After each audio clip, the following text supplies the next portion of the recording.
कार्यानुभव या विषयाला दुय्यम विषय म्हणूनच पाहिले जाते. परंतु जर शाळेमध्ये विद्यार्थ्यांची उपस्थिती किंवा पट टिकवायचं असेल, विद्यार्थ्यांना रममाण करायचं असेल कोणत्या गोष्टीमध्ये, तर हा अतिशय सुंदर विषय आहे.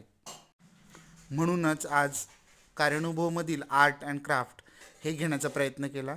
यासाठी सर्वप्रथम विद्यार्थ्यांना कागद दिले, त्यानंतर विद्यार्थ्यांना वेगवेगळ्या प्रकारच्या घड्या शिकवल्या, त्यावर आपल्या आवडीचे आकार तयार करायचे व कापायचे कसे ते शिकवले.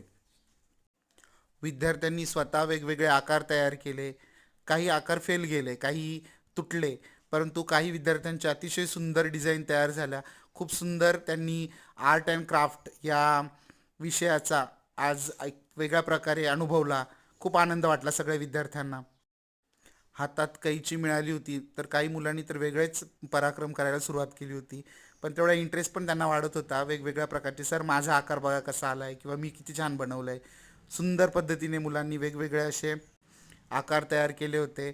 छान डिझाईन तयार झाल्या होत्या आणि अशा पद्धतीने तुम्ही बघू शकता विद्यार्थ्यांनी वेगवेगळे आकार कापले.